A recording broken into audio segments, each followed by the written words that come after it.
Welcome, curious minds, to the deep dive.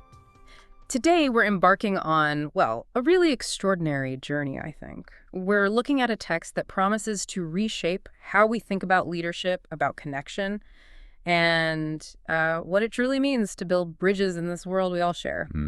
We're diving into a fascinating piece. It's titled Podcast Episode 0, The Companion Awakens. It's by Ready News. That's Lóng Tíng, the visionary founder of Lóng Tíng Enterprises. Right. And this isn't just, a quick intro. It feels much deeper. It's described as a profound prelude to an upcoming book and a study companion, all woven around this idea of Global Leadership Insights 2030. Yeah, and you feel that depth straight away. Oh, absolutely. Yeah. Right from the very first lines, this text, it just grabs you. It's almost poetic. It starts with this really intriguing statement. Some build systems, others build stories. We build bridges made of memory, meaning, and movement. Whoa. Yeah. Just take a moment with that, you listening right now, in your own life, your work, your community. Maybe ask yourself, what kind of bridge are you building? It immediately signals, doesn't it, a very different kind of vision than the usual leadership manifestos we come across. It truly does. And what's immediately striking, for me anyway, is how that opening statement isn't just a clever turn of phrase. It feels like the laying down of a philosophical bedrock. Mm-hmm. It suggests that our deepest beliefs, whether we're fully conscious of them or not, are the foundations. They shape everything we do, every project we start. The why behind the what. Exactly. A singular, deeply held vision, like building these bridges of memory, meaning, and movement, can, and in this case it does, manifest into these multi-layered projects. You've got the book, the study companion, and even this way of introducing it all. Yeah. So we're not about to unpack some dry business manifesto today. Not at all. Or a conventional self-help guide. Definitely not. No. Instead, we're going to explore a narrative that feels deeply human, emotional, even poetic. And it seems to be fundamentally redefining what leadership means in our incredibly complex, often contradictory global landscape. It moves way beyond the typical corporate or political frameworks, inviting us to look at leadership through these, refreshing lenses of interculturalism and ethics. And it feels incredibly necessary right now, deeply relevant. Absolutely. So our mission for this deep dive, then, is to unpack this really rich, layered vision. We want to help you cut through some of that information overload that just seems to define our modern world. It's everywhere. It is. We're going to explore Lóng Tíng's unique, integrated perspective on leading effectively in a global landscape that just feels more intricate, more challenging than ever before. So get ready for some genuine aha moments, I think, about what leadership truly entails. Because this source suggests it's not just about what you do. Right. It's profoundly about how you are in the world, how you show up. That being aspect, crucial. Okay, so let's dig into section 1. The Visionary and the Vow, introducing Lóng Tíng Enterprises and its founder. Let's start with the individual. The source introduces us right away to the founder, Lóng Tíng. And they describe themselves in this very specific, quite evocative way. Yeah, it's striking. It is. A bridge walker, a question carrier, a founder, a gay Asian European visionary with one foot in ancestral memory and one hand reaching toward the future. Wow. That's a lot packed into just a few lines. It really is. Those first descriptors, a bridge walker and a question carrier, they immediately jumped out at me. What's your initial take on how they're using these terms? What does it tell us about their approach to leadership? Well, what's truly insightful here, I think, is that this self-description isn't just a list of facts, biographical details. It feels more like a declaration of their inherent capabilities, the unique perspective they bring. Okay. Being Asian European and gay. Okay. It's not just a label. It inherently positions them at this intersection of multiple cultures, histories, lived experiences. Right. It's not just diversity for diversity's sake. Exactly. It's not superficial. It implies a daily reality. Yeah. Right? Navigating different societal norms, historical narratives, social dynamics. It's lived. And that kind of identity, it naturally fosters an ability to build genuine intercultural understanding. It has to. It's baked in. Yeah, baked in. Moving beyond just token inclusion to truly integrating, synthesizing different viewpoints. It's like having multiple compasses. You can find true north in almost any cultural landscape because you understand the different magnetic poles. That's a great image. And then there's that beautiful phrase, one foot in ancestral memory and one hand reaching toward the future. That suggests a grounding, doesn't it? and enduring wisdom, maybe from deep philosophical traditions or collective human experiences or just the lessons learned over generations. Right, not just caught up in the present moment. Precisely.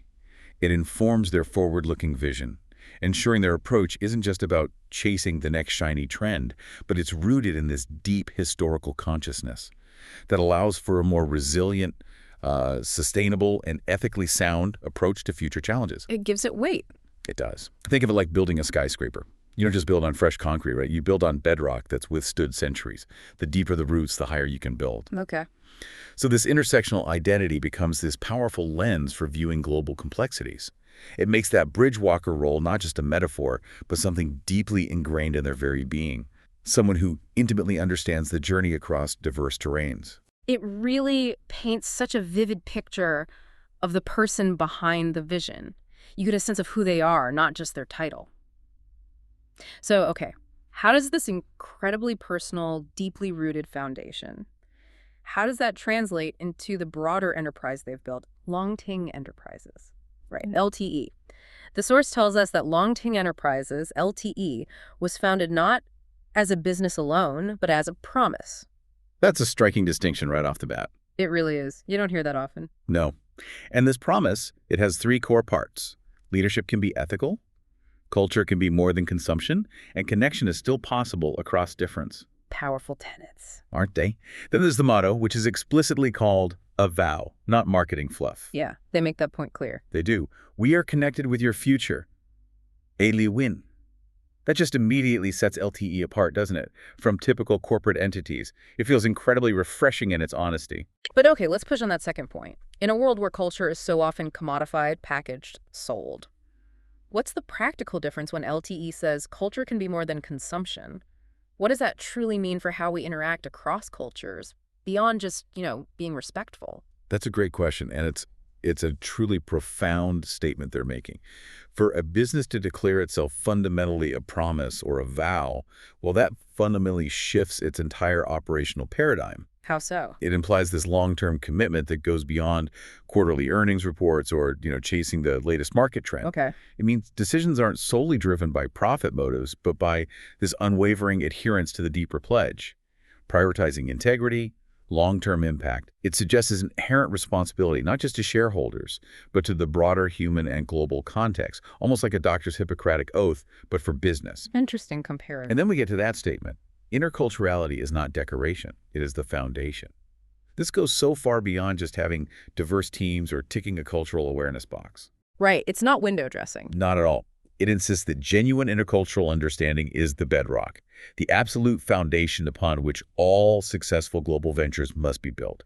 It's about deeply integrated engagement, not just token gestures. So what does that look like practically? Say, in their different project areas like education, energy, art, AI, those seem quite diverse. Yeah, and that's the point. This foundational belief acts as a unifying thread. So take education. It might mean curricula that genuinely incorporates diverse knowledge systems, not just defaulting to Western ones, fostering a truly global understanding, maybe even challenging some long-held assumptions about where knowledge comes from. Okay, it makes sense. In energy, perhaps it's about culturally sensitive implementation of sustainable solutions, making sure they actually resonate with local communities, maybe even integrating traditional ecological knowledge rather than just being imposed from the outside. Right, working with people, not just on them. Exactly. In art, it could be fostering authentic, cross-cultural collaborations that lead to completely new forms of expression. Not just exhibiting art from different places, but truly blending artistic traditions to create something new, something maybe universally resonant, but born from difference. I like that.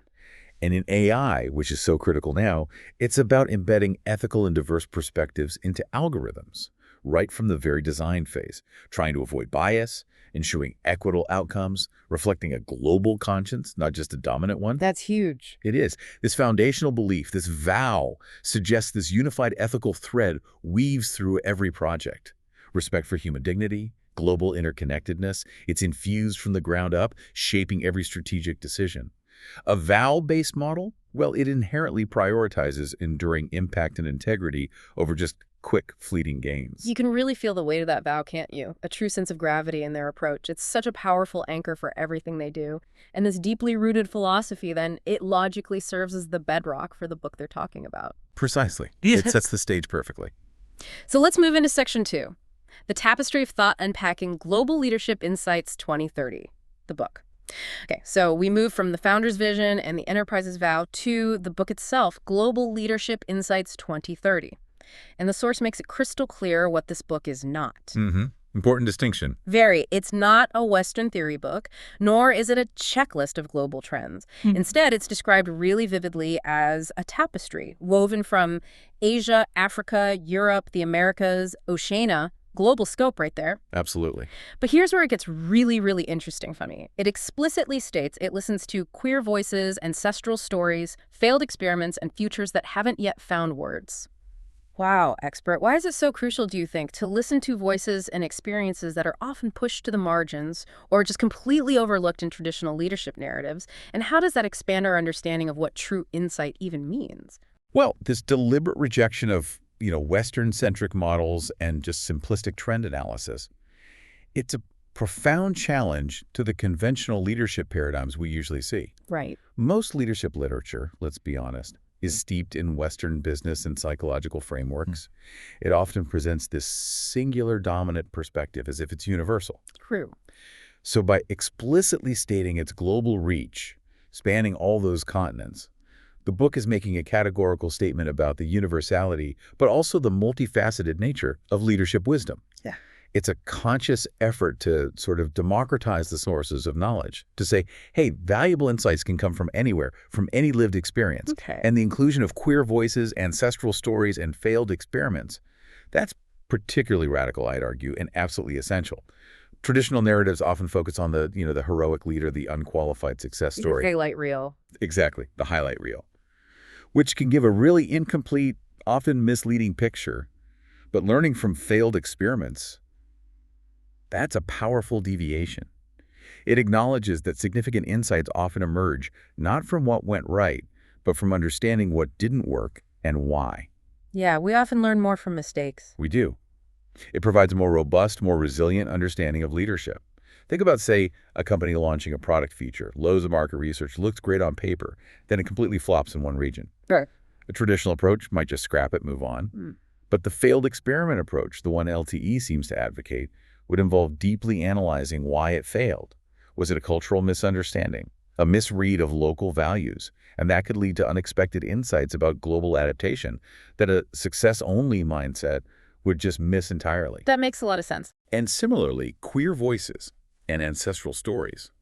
They bring perspectives from those who've historically navigated marginalization or who preserve deep cultural wisdom often ignored in the mainstream. Their experiences offer unique insights into resilience, adaptability, the subtle dynamics of power and community that are forged through navigating difference. Right. Different ways of knowing and being. Precisely. So integrating these perspectives from across continents, from non-traditional sources, it creates a more comprehensive, nuanced, and ultimately a more relevant understanding of global leadership for 2030 and beyond. It fundamentally gets that true insight doesn't just come from repeating past successes or following established patterns. It comes from deeply listening to the full spectrum of human experience, especially those voices often silenced or forgotten. It enriches the tapestry, adding threads that are both overlooked and absolutely vital for true understanding. It fosters a much more complete, authentic global mosaic. It sounds like it's creating a truly kaleidoscopic view of leadership then, one that really embraces complexity.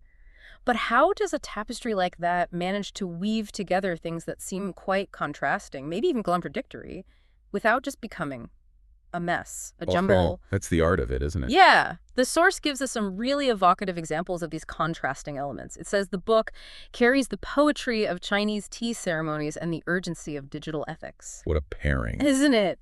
And it honors silent gestures as much as UN resolutions. That's such a beautiful juxtaposition. On one hand, the contemplative, nuanced world of a tea ceremony. Slow, deliberate. Right. And on the other, the immediate pressing concerns of our digital age. And then valuing the subtle power of silent gestures just as much as formal international UN resolutions. Expert, how does appreciating both sides of those coins broaden our understanding of influence and power in leadership? And what does it really mean for questions to be asked not to break but to rebuild? This integrative approach, I think, is precisely what fosters a truly holistic leadership perspective, one that's uniquely capable of navigating today's, frankly, unprecedented complexity. Okay. Connecting the poetry of Chinese tea ceremonies with the urgency of digital ethics, it's not just about being culturally broad. It's about recognizing that effective leadership requires both profound presence and sharp agility. Both, Dan. Exactly. A tea ceremony with its emphasis on mindfulness, ritual, subtle communication. It offers a lens for understanding slow, deliberate, deeply relational engagement. The quiet power of observation, connection. It cultivates patience and appreciation for nuance. Yeah. Digital ethics, conversely, demands rapid, critical judgment in a fast-evolving, often impersonal landscape. Decisions there have immediate, far-reaching consequences, sometimes impacting millions in an instant. Huge stake. Huge. By holding these two extremes together, the book suggests a global leader needs to be capable of both deep introspection and swift, responsible action.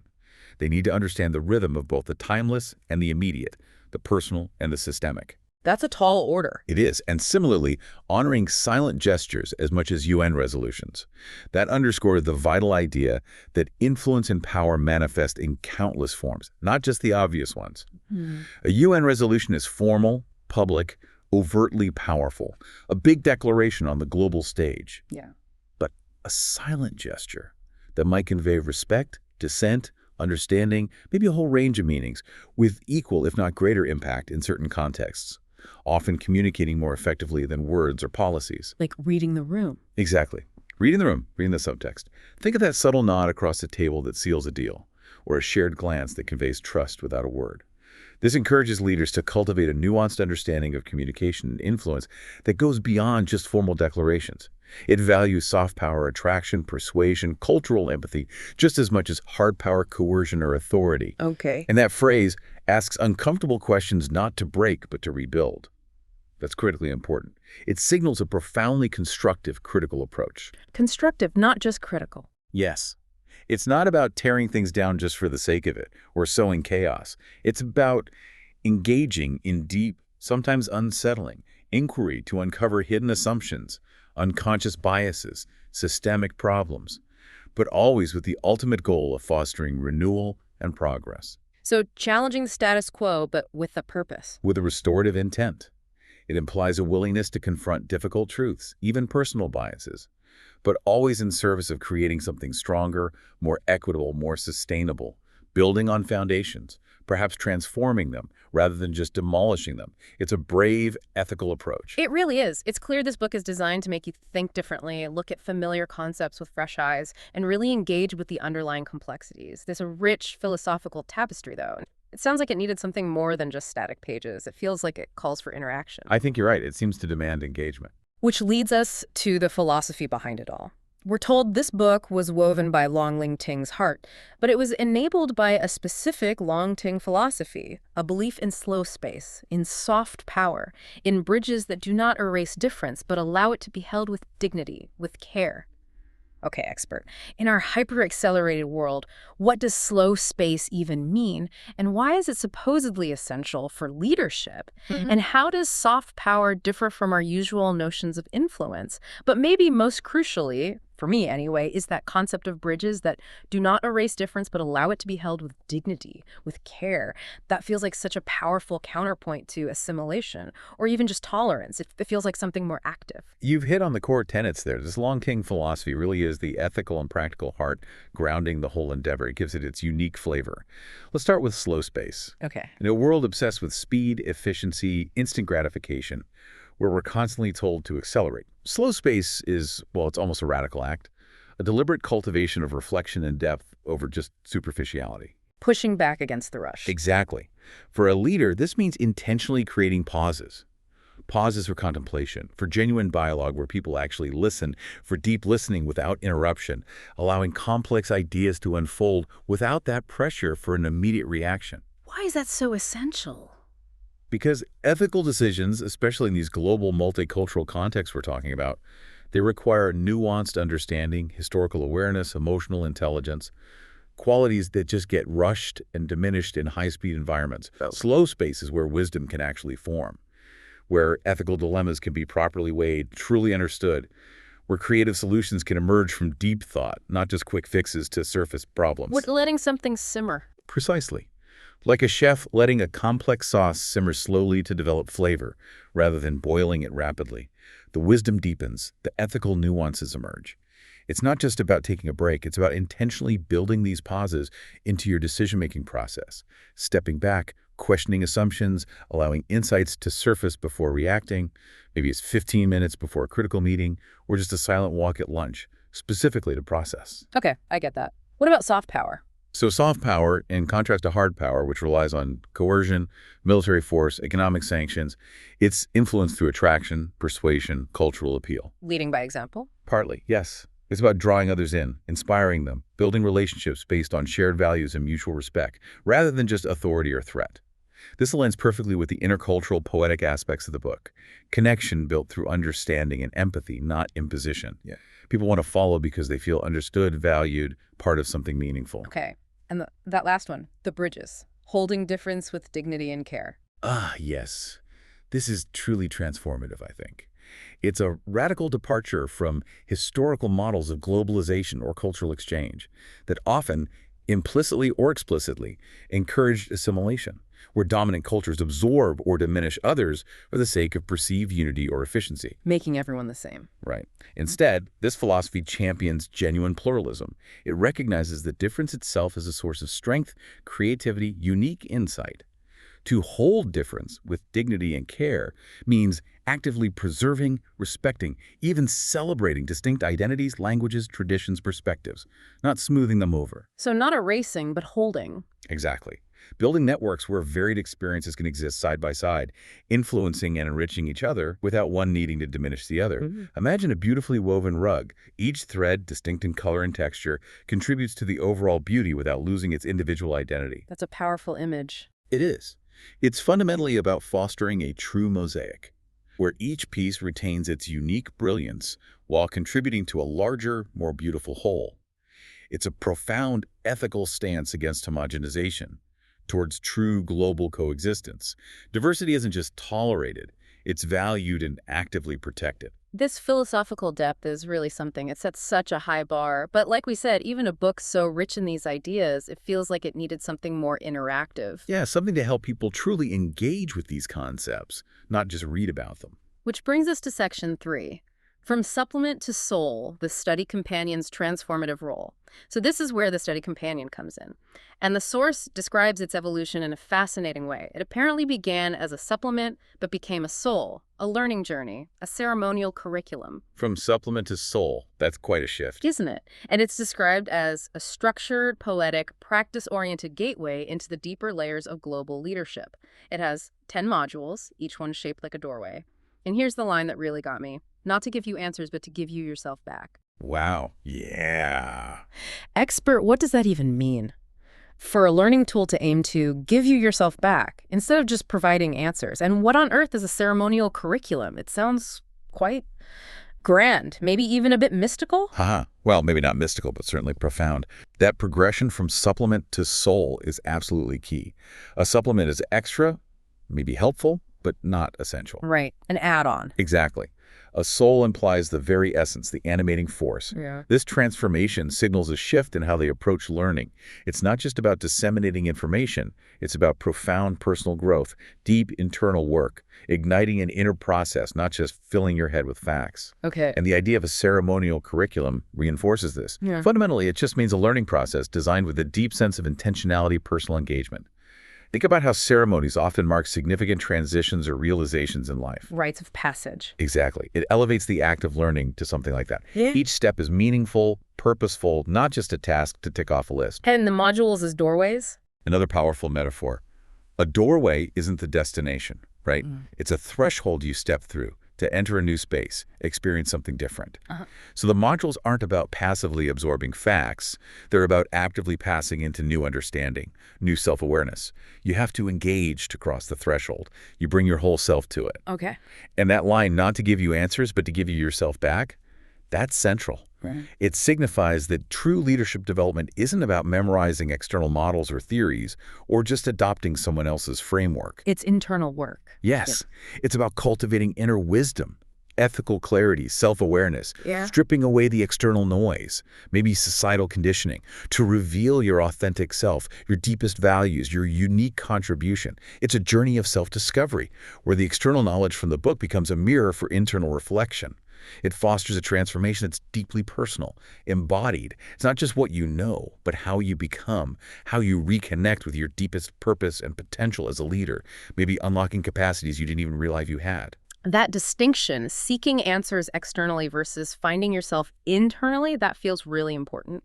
So this practice-oriented, transformative approach, what does it actually look like inside these 10 modules? How do they guide you through that doorway? Good question. How does it actually work? Yeah.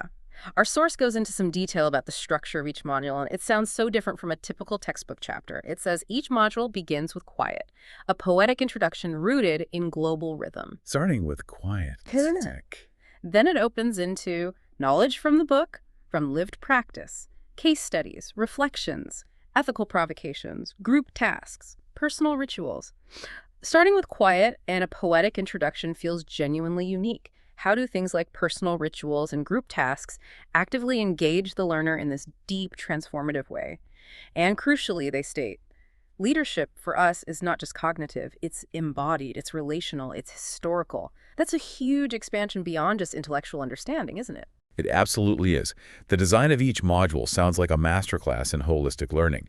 It's aiming for integration, not just accumulating facts. Okay. Starting with quiet and a poetic introduction rooted in global rhythm that immediately sets a contemplative, receptive tone. It's about fostering introspection, a sense of connection before you dive into the intellectual stuff. Creating that slow space. Exactly. Creating that slow space we talked about. Yeah. Allowing the mind to calm, the heart to open. It's crucial for ethical, emotionally intelligent leadership. It's like preparing the soil before planting seeds. Yeah. Right? Making sure the inner landscape is receptive. Makes sense. Then that blend of elements, knowledge from the book, from lived practice, alongside case studies, reflections, ethical provocations, group tests, personal rituals, it provides this multimodal engagement.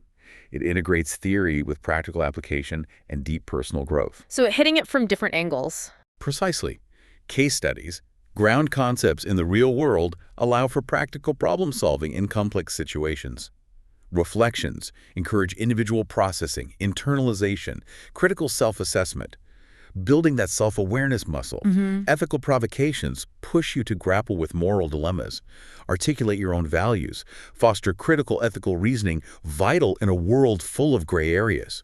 Group tasks cultivate collaboration, expose you to diverse perspectives, build relational intelligence, acknowledging leadership is always collective. Right, not done in a vacuum. Never. And personal rituals. That's where the embodied aspect really comes alive. These aren't just mental exercises. They're invitations to integrate the learning into your very being through physical, mindful, maybe symbolic actions. Like what, for example? Well, a personal ritual might be, say, a daily 5-minute meditation focused on humility.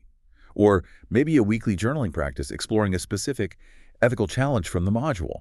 They help transform abstract concepts into lived experience, makes the learning deeply personal, unforgettable, sustainable. It anchors it beyond just intellectual recall into muscle memory, intuition almost. I see. And that core belief, leadership, is not just cognitive, it's embodied, it's relational, it's historical. That's the key to understanding this whole approach. Cognitive leadership is skills, strategies, intellectual stuff, the what and how to. The usual focus. The usual focus. But embodied leadership acknowledges our physical presence, our emotions, our intuition, our gut reactions are integral. It's leading from authenticity, coherence between thought and action. Your values are literally felt, expressed through your presence. Wow. Relational emphasizes leadership happens with others, built on trust, empathy, mutual understanding, acknowledging that intricate web of human connections that enables influence. And historical leadership recognizes our present actions are always informed by the past ancestral memories, collective experiences, legacies of past decisions, urging us to learn from history, understand its enduring influence on today's challenges. It's incredibly holistic. It is. It moves beyond traditional skill sets to deeper wisdom, resilience, authenticity, equipping leaders to navigate complexity not just with their minds, but with their whole selves connected to others, conscious of past, present, and future. This sounds like a profound journey, really, not just a course, something you truly live as you learn. And it's not just for abstract self-discovery, is it? It's explicitly designed for a very specific, challenging moment in our world. Yes, the timing feels crucial to their message. It does. The companion is designed for global classrooms, for trainers, facilitators, for youth groups, for quiet readers at home, broad audience. But the source emphasizes, above all, it is designed for this moment. A moment where our world is burning, shifting, asking. Where 2030 isn't far away, it's already breathing down our necks. That creates such a palpable sense of urgency, doesn't it? Oh, absolutely. You feel it. The source goes on to say that the outcome, what happens around 2030 depends on how we lead into it will shape whether our bridges collapse or hold. And the companion invites you not to read leadership, but to practice it, to feel it. Practice and feel, not just know. Exactly. It then asks these huge questions. What does it mean to lead with integrity in multilingual, intersectional, contradictory spaces?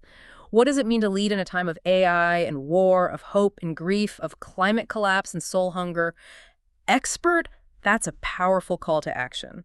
What does it mean to practice and feel leadership in these incredibly challenging, contradictory spaces? The urgency articulated there is palpable and critically important.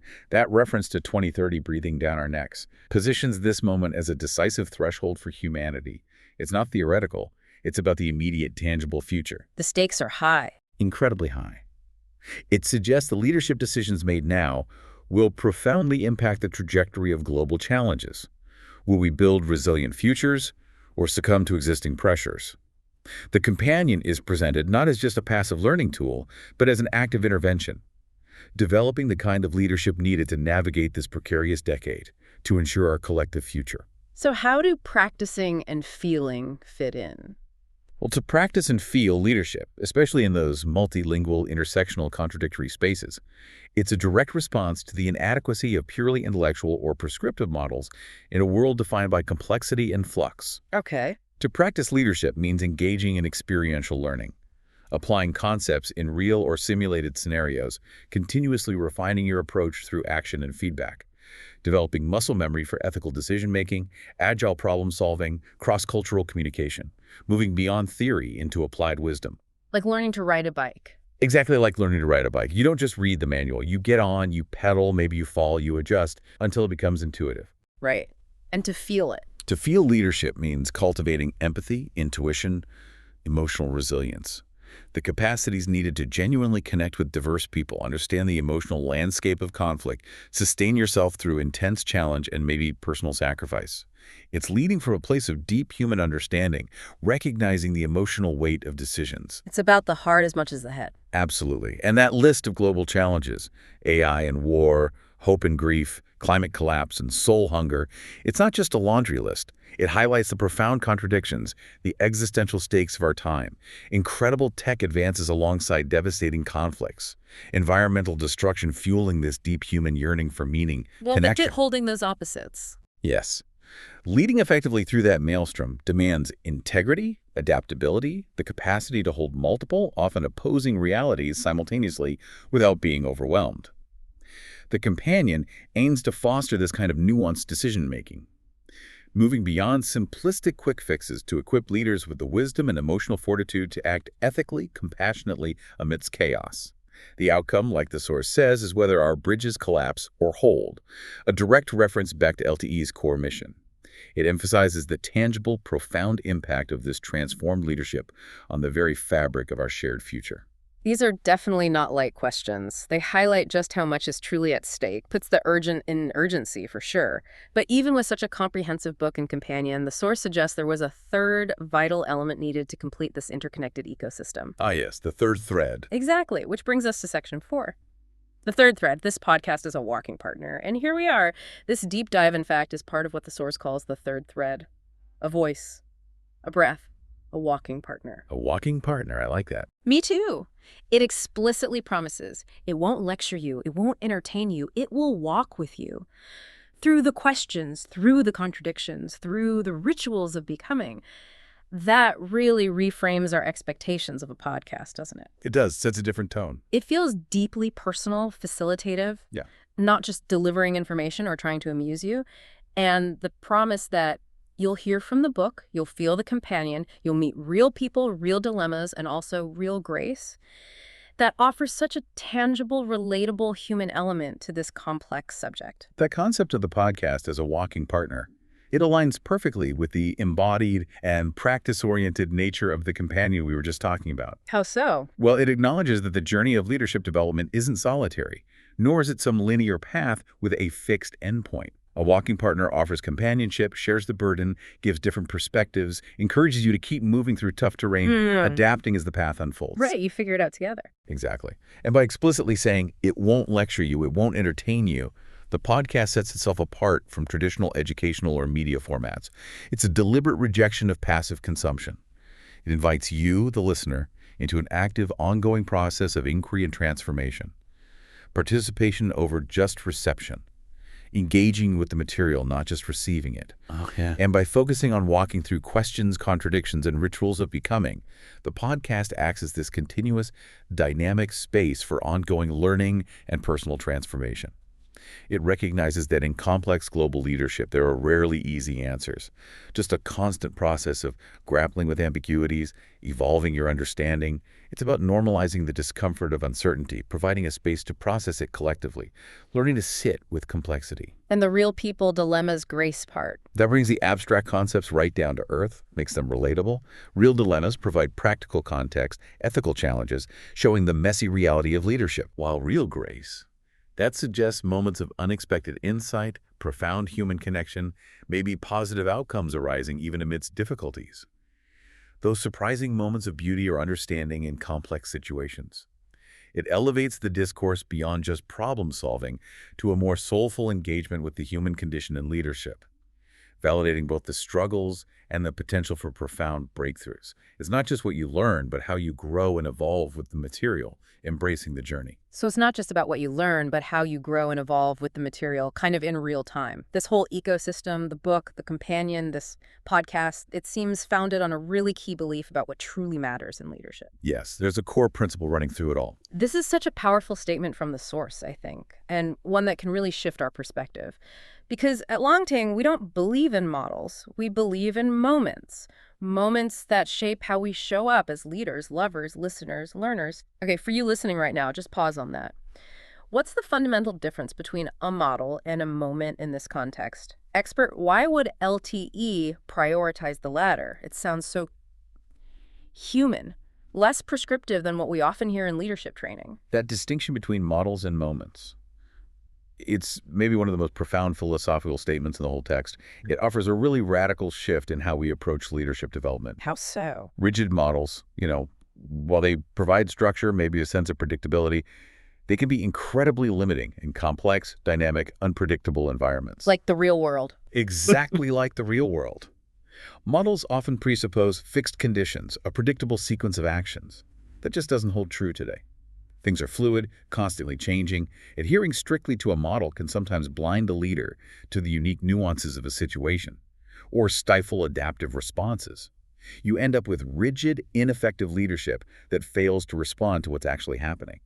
It's like trying to navigate a new city using an old, inaccurate map. You need to be present, responsive to what's in front of you. Right. Pay attention to the moment. Precisely. Moments, on the other hand, emphasize adaptability, presence, responsiveness. They highlight that leadership isn't about executing a predefined plan perfectly. It's about being fully present, intentional in every interaction, every decision, every micro-encounter. The small stuff matters. Hugely. It's in these singular moments, a difficult conversation, an unexpected cultural exchange on a call, a sudden crisis, a moment of insight during reflection, even just choosing to be vulnerable with your team. That's where leadership is truly forged and expressed. Focusing on moments encourages this heightened self-awareness, intentionality. It reinforces those embodied and relational aspects we discussed. It's about how we choose to show up with integrity, consciousness, and the micro-interactions that cumulatively define our leadership identity. The quality of our presence, not just the quantity of our achievements. And it broadens the definition too, doesn't it? Suggesting it's not just a formal role, but how we show up in all our interactions. Leaders, lovers, listeners, learners. Yes, that expansion is equally significant. Yeah. It dismantles the idea that leadership is confined to formal titles or professional roles, which is how many conventional programs frame it. Right. Director, manager, CEO. Exactly. Instead, it posits that leadership is a way of being, an ethical stance that permeates all aspects of life. How you engage as a lover in the sense of embodying care, compassion, connection, or as a listener with deep empathy, openness, truly hearing what's said and unsaid, or as a learner with curiosity, humility, always open, that fundamentally shapes your capacity to lead effectively in any formal context. So who you are informs what you do. Completely. This holistic view acknowledges that personal integrity and authentic human connection are the true foundations of influential leadership, making it applicable far beyond the boardroom, right into your daily life. And in this podcast, presumably, is designed to illuminate these very moments, helping us recognize and cultivate them in our own lives, wherever we are. It's really an invitation to be more intentional, more human in every part of our lives. This unique perspective, then, it's clearly designed for a very specific kind of seeker, isn't it? Someone perhaps maybe disillusioned with the status quo of leadership development. Certainly feels like an alternative path is being offered. Yeah. The text ends with this incredibly empathetic invitation. So if you've been longing for a space that doesn't flatten leadership into slogans, that doesn't erase culture into metrics, you found the right place. I think many of us can really relate to that feeling of frustration, right? That everything gets reduced to a soundbite or a data point. Oh, definitely. The nuance gets lost. It does. And it goes on to describe LTE as building something here, a multilingual, multisensory, multidirectional space for leadership to breathe again, not just to be taught, but to be remembered. Expert, what does that truly encompass? A multilingual, multisensory, multidirectional space for leadership. And what's the significance of leadership needing to breathe again? That closing invitation really connects powerfully, doesn't it? Acknowledging those common pitfalls. Reducing complex ideas to simplistic slogans, the dangerous tendency to erase culture into metrics. Those approaches often strip leadership of its human ethical dimensions. They prioritize quantifiable outcomes over nuanced understanding, genuine human connection. It leads to this impoverished view of what leadership really is. LTE positions itself as an antidote, offering a space where leadership can reclaim its depth, its complexity, a much-needed alternative. Okay. And leadership needing to breathe again. That's profoundly evocative. It suggests that leadership, maybe in its current, highly commodified, often superficial form, has been suffocated by rigid frameworks, corporate jargon, and overemphasis on performance indicators that miss the human element. Stifled, exactly. To breathe again implies a return to its deeper, more authentic human dimensions, to intuition, empathy, wisdom, ethical grounding. It signifies a revitalization of what true leadership should embody. A return to its soulful core, allowing for more organic, vibrant expression of influence. And that space, multilingual, multisensory, multidirectional. It's an expansive, revolutionary vision, especially for global leadership. Multilingual obviously means diverse spoken languages, but it implies more, right? Understanding different communication styles, cultural nuances, even the language of different disciplines or generations. Being fluent in multiple ways of expressing and understanding. Okay, broader than just language. Much broader.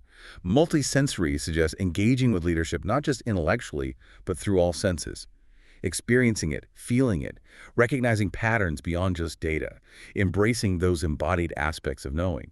Not just reading a report, but feeling the energy in a room, discerning unspoken tensions, recognizing genuine connection. Intuition plays a role. A big role. And multidirectional implies learning and influence flow in all directions, not just top-down from an expert or horizontally between peers, but also from the past to the present, from the individual to the collective, even from unexpected sources. It's a truly collaborative, interconnected space where wisdom emerges from the interplay of diverse perspectives. Everyone is both learner and teacher. Insights come from unexpected places, unexpected forms. This kind of space facilitates profound learning, profound connection, by engaging multiple modes of understanding, a truly dynamic environment. Wow. And the last part, not just to be taught, but to be remembered. That's a beautiful, deep thought to end on. It implies that the principles of authentic ethical leadership aren't entirely new concepts you have to acquire from scratch. Maybe they're innate human capacities or shared ancestral wisdom that needs to be reawakened, recalled from within. Tapping into something already there. Exactly. Activating an inherent understanding of what it means to lead with integrity, care, deep connection to humanity.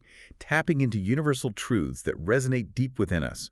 It's not just about acquiring new skills, but about uncovering fundamental truths about human connection and purposeful action that feel both ancient and vitally new in our modern context. This space, this whole ecosystem, sounds like an invitation to step into that remembering, to reconnect with an essential part of yourself that yearns to lead authentically. What an incredible deep dive we've had today. We've explored Lóng Ting's truly visionary approach to global leadership, one that seems deeply rooted in personal identity and this profound philosophical vow. Quite unique. It really is. Yeah. We've seen how this vision unfolds into, well, this rich tapestry of a book, this transformative soul journey of a companion, and finally this podcast, designed as a walking partner through the complexities of our world. It really does feel like a unique, interconnected ecosystem for leadership development, one that truly challenges the status quo and invites a more humane way of leading. Indeed.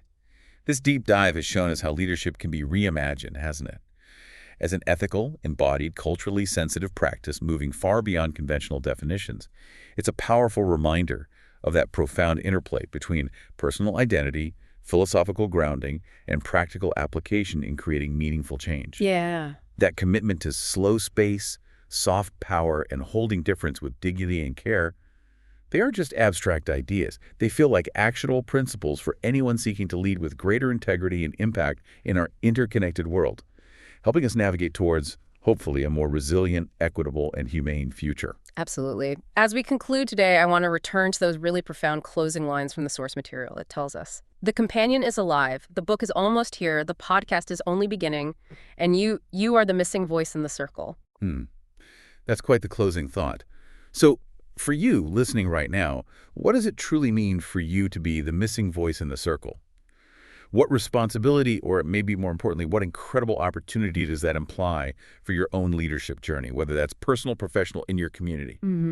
How might your unique perspective, your experiences, your questions, your own inherent wisdom, how might that complete the circle that Lóng Tíng has begun to weave? It feels like an invitation, doesn't it? Not just to consume this information, but to actively participate in shaping the future of global leadership with your own unique contributions, adding your own distinct thread to this unfolding tapestry. It's a powerful call to step in and remember that powerful vow that grounds all of Lóng Tíng Enterprises' work. We are connected with your future. And as the source suggests, maybe the thread has already begun to weave through you.